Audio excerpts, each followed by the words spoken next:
morning, everyone, and thanks for joining us here on Up with KREM. I'm Channing Curtis. Glad to have you here with us on this Friday morning. I'm Tim Pham. Well, you aren't imagining some things because, gosh, it's been so sunny the last couple of days, but still foggy this morning. That's right, but hopefully that sun will stick around at least for the weekend. It's Super Bowl, it's Valentine's Day on Monday.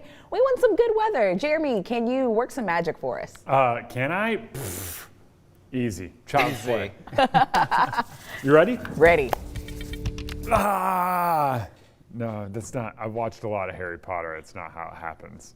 Right now, we've got temperatures hanging out on the mild side once again. A couple of 20s popping up. We'll get to that in a second. But what you need to know is that we are waking up to some patchy, dense fog.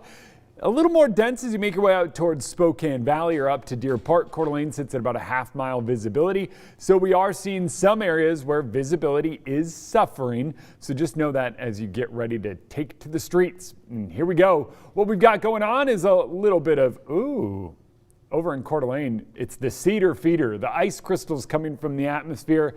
And so you're probably waking up to a little bit of what looks like almost snow falling. It's not. It's just that fog doing what fog can sometimes do when it's down below freezing and it's precipitating out. 29 in Spokane and 23 there in Sandpoint. Temperatures will continue to drop for the next, say, hour and a half, 2 hours. So I don't think we're as cold as we're going to get yet. And as we move through the day, I'm expecting more sunshine, nothing but sun across much of the region. It is going to be a beautiful one as temperatures climb into the mid-40s later on today. That is right, the mid-40s. It's going to be a warm one across much of the inland Northwest. And here's the magic everybody wanted. I'm trying to think of a spell.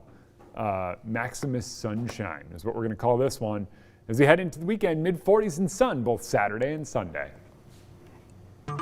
New overnight, one man is dead after a shooting in North Spokane. The Spokane County Sheriff's Office says it was a domestic violence incident between a father and a son. They got into an argument, then the son pulled out a gun and shot his father. He died at the scene. Deputies responded to the shooting on the 7,000 block of North Altamont Street around 8 p.m. Authorities took the suspect into custody. Major Crimes is currently investigating. And a huge police presence in the Dishman Hills recreation area yesterday. Washington State Patrol says reports of shots fired came in around 12:30 in the afternoon. WSP says 2 men were seen in the area shooting guns. The Dishman Hills natural area is a no shooting area. Police were able to take one of the men into custody. However, they are still looking for the second man. The man in custody told police they were target shooting. Recklessly discharging a gun is a gross misdemeanor, and Spokane County Sheriff says there's potential for additional charges. Anyone with information is encouraged to call Crime Check. Former Spokane Regional Health Officer Dr. Bob Lutz has filed a lawsuit against the health district over his firing in October of 2020. Dr. Lutz announced his intent to file in late October. This week, the suit was submitted in Superior Court and is now official. So Lutz is suing for wrongful termination. The suit claims his firing was a violation of SRHD's bylaws and that there simply wasn't just cause to fire him. The suit also claims Lutz was fired in violation of his First Amendment rights to free speech.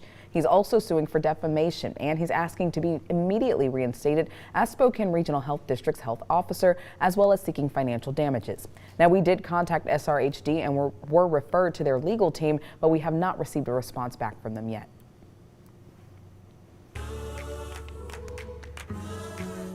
.604 now, time for your morning rush. More news in less time. The truck driver who crashed into the Freya Street Dutch Bros in August of 2021 has pleaded guilty. McGavin Medrain was sentenced to 15 months in prison for the crash that hurt 7 people. The barista who was hit is suing the driver and the company he worked for, claiming negligence. The Washington State Department of Social and Health Services announced 10 long-term care facilities will open units for non-COVID patients. One of those units will open at Royal Park Health and Rehabilitation in Spokane. These facilities will free up more than 240 hospital beds for those in need of acute care. The units will stay open until June of this year.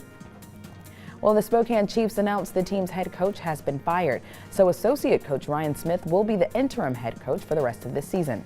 The Chiefs president says it's time for a change based on how the season has been going. The Chiefs play again tonight against the Portland Winterhawks at the Spokane Arena.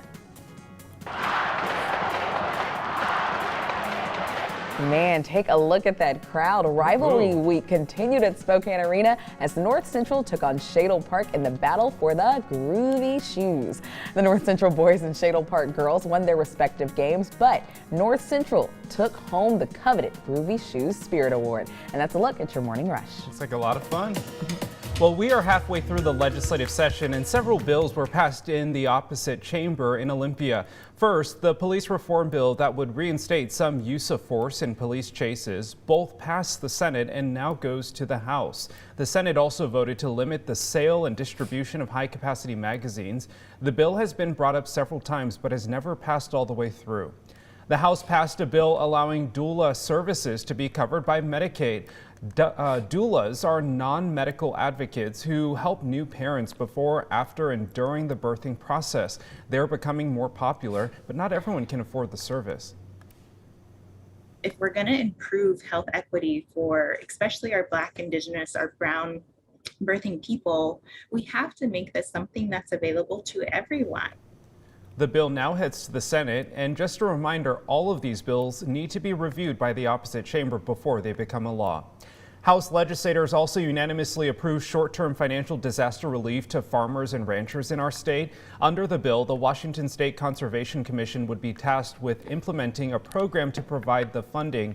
Farmers would also need to show documentation of a loss in agriculture, income, or activity. The bill also has an emergency clause to go into effect immediately if Governor Inslee signs it. There's just not too many places or, options.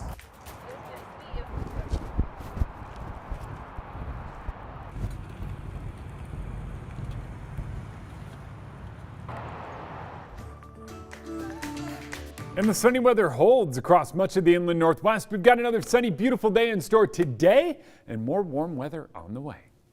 Time now for your wake-up call.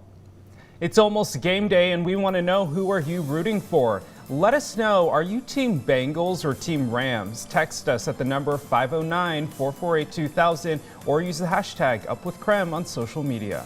Hey, Team Seahawks. Oh, there we go. I like that. But first, here's a live look outside. We say good morning to you, Inland Northwest, and hey, happy Friday, everyone. Happy Friday. It's lovely to say. Happy Friday. Jeremy has a whole Friday song. No, actually, there is a song. My mom used to sing it to me every Friday. It's Aloha Friday, no work till Monday. And then she would go, a-do-do-do-do-do-do-do. And it turns out it's a real song. It's a real song. No way. It's a real song, and she would sing it, and I sang it on air one day, and I'm just talking at you guys, now they have it on TV.